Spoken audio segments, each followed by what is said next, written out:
Court cards. All right, Pisces, let's see how this goes. Interesting. So the Knight of Wands came up. Is either Capricorn or Aquarius. I can't remember. And then you have the King of Swords. So you have two very distinct, fiery, airy court cards. And so this would represent a fire sign, Sagittarius, Leo, or Aries, Sun, Moon, or Rising. This particular card represents an air sign, which would be Aquarius, Gemini, or Libra, Sun, Moon, or Rising.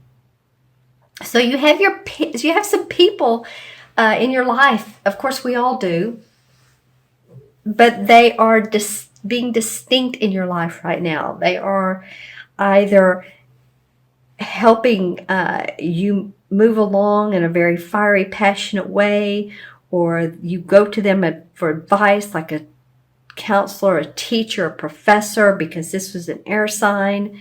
So you'll have to leave some comments below on who these people are. These, of course, represent someone who's an explorer and who's ready to take off. You can see how the horse has his eyes wide open, like, come on, let's go.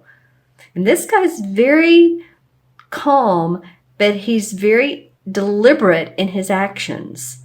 Quite the difference here. And in this case, we'd have a younger person, could be, up to 20-ish or so. This is a full master at what he does. So this would be more of let's just say, an older person. Now, these ages are not succinct to this. So you may say, oh, well, this Knight of Wands, this has been my, 50-year-old uncle, or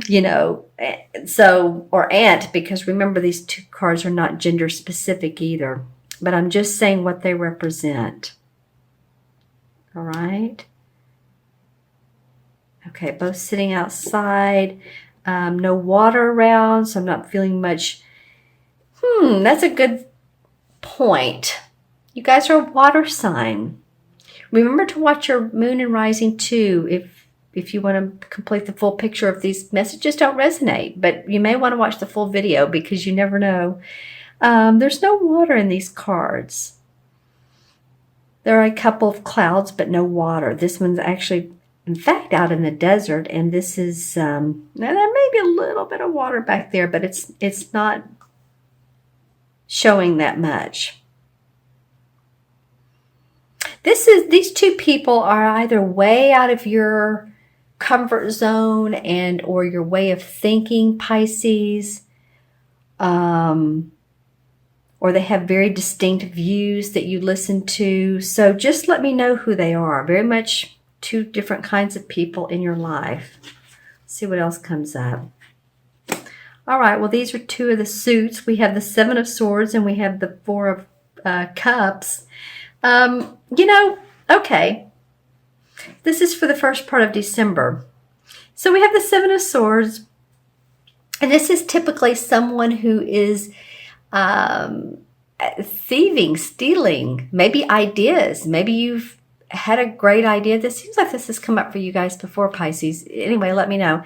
And someone is taking off with them. Someone's using your ideas to benefit their own life. This could be you. It could be, so let me know. I mean, it's someone who's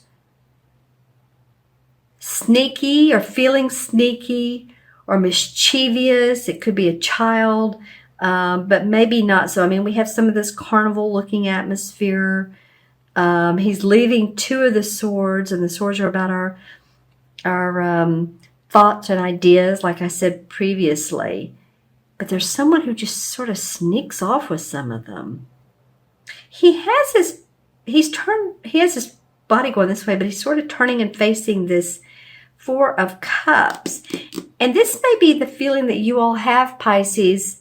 The Cup cards, I mean, that represents Pisces. That's you. This would represent an air sign. If in fact you wanted to get that specific. It doesn't need to. This would, but this one doesn't have to. But this feels like this is you. This is like you feeling like, oh, I've been kind of bored with things and I need some creative inspiration and just kind of not really, what is it? It's not that you're not grateful, but maybe it's that you should be grateful for what you do have, because here's 3 full cups that are upright. You're being given another angelic blessing of creativity, of love, and you have your arms crossed. You know, and a lot of times when this card comes up, it means that we need more inspiration in our life. Maybe that's what some of you have been seeking. How can I feel more inspired? How can I feel like, I'm getting up in the morning and I'm energetic and ready to go during the day? You know, this was the other card that came up with that. Aha. Maybe you just had too much work going on, Pisces, or you're carrying burdens for family. Sorry, that just came out instantaneously, but too much work burdens, and or, you know, usually that's what the ones mean, but for me, that came out so much that my family could be a burden to you, and you're ready to sort of let go. Maybe some of you are caretakers. And I feel like if you're in a stagnant situation, then it's like, oh, yeah, what else? What else? What else? Give me more. Give me more. Let's look at the transition card. The Knight of Cups. The Knight of Cups. So that would be a water sign. This is interesting. This would be you. This could be a proposal or an invitation to an event. This does have water. Ooh, finally, we have something that actually has water in it. A card that has water.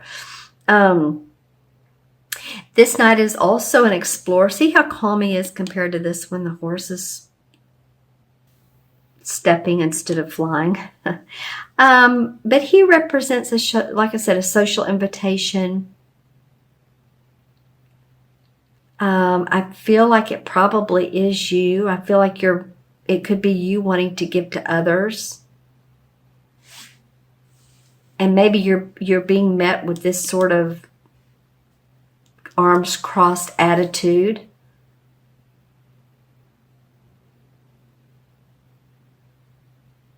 But I do feel like this is you and you're wanting to give to others. If it's someone that's offering you a position or offering you a date, anything like that, let me know in the comments below. I feel like there's something sneaky going on, and you all are not quite in sync with, it might be these two up here. We have 3 court cards. The Knight of Wands and this King of Swords. And then we feel like, oh man, this is just so much work. Something feels like it's a lot of work, but you know what? You're ready to drop that and see a lighter feeling. Feel a lighter feeling. You know, if you've been carrying too much of the load, then, you know, let others know it. Tell them what you need. Express yourself, Pisces. Okay, I'm going to look into the crystal, the one I had sitting there. Let's see what comes up for Pisces for mid-November through mid-December. Let's see if I get a distinct color for a chakra. Wow, this is very clear. A lot of times when I pick it up, I receive colors, but it's like, it's very open and expansive for you guys. Okay, so here's some images. Let's see what comes up. Well, you know, okay.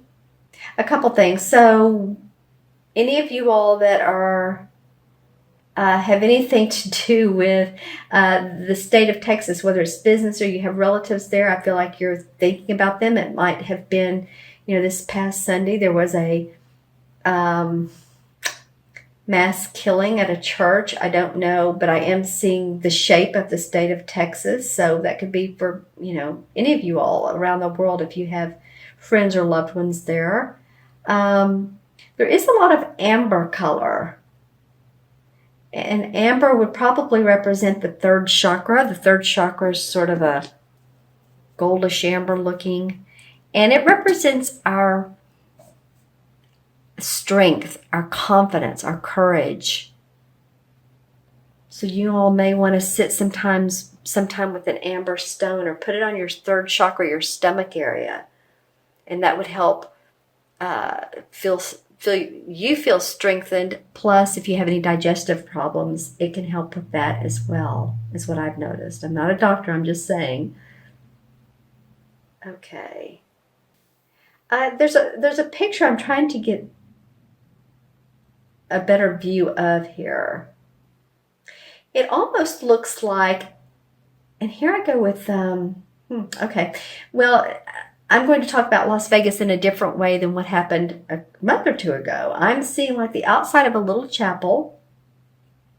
So this is probably a metaphor. There's a couple that are facing each other, a very small, very, very small wedding. It might just be the bride, the groom, and the minister. But I'm just saying some of you might elope during this time period, or maybe an old-fashioned term, or get married at a location, a different location than where you live. There is a lot of beautiful amber color in this. I know I said that earlier, but it's absolutely gorgeous. Some of you may feel passion during this time period. You know, it might be what this guy's about. Okay, so, you know, congratulations to any of you all that are getting married. If you know, are not, then, and it's been something that's been on your mind, then that vision I saw may be something that's coming up for you, a proposal. Again, proposal, remember this? This could be you, or this could be someone else giving you a proposal. Okay, so let's add these up. You have a lot of court cards, which are all 1. So 1, 2, and 7 is 9, and 4 is 13, 14, and 24. 2 and 4 is 6. 6 is an abundant number. 6 is about home and family and responsibility and love. You know, 6 life paths. If you're a number 6 life path, then you are someone who is very giving to others. You know, sometimes too much so. And I don't mean that in a bad way, but I've noticed that 6 life paths, I always tell them, take as much care of yourself as you do other people. Because they tend to be the givers of the world. All right? So I'm just saying, you know, or if you're born on the 6th. I mean, I was born on the 6th, so it can be either one. All right? And the number 6, oh, this is interesting. So there's a theme here, Pisces. All right. The number 6 in the major arcana is the Lover's card. And it's funny because in the crystal I saw a marriage. This is a proposal card or some sort of proposal. For some of you, this is going to be about a relationship and your emotions. But this Lover's card means partnership, bonding, love, marriage, soulmates, deep, long-lasting friendships. So it doesn't have to be a romantic partner. And if you're the one that's just not accepting the proposal, this might be you to say, oh, I don't know. You might be second guessing a relationship. So, you know, there's many indications of these cards, but when the cards come up, we just have to look at how they play out with each other.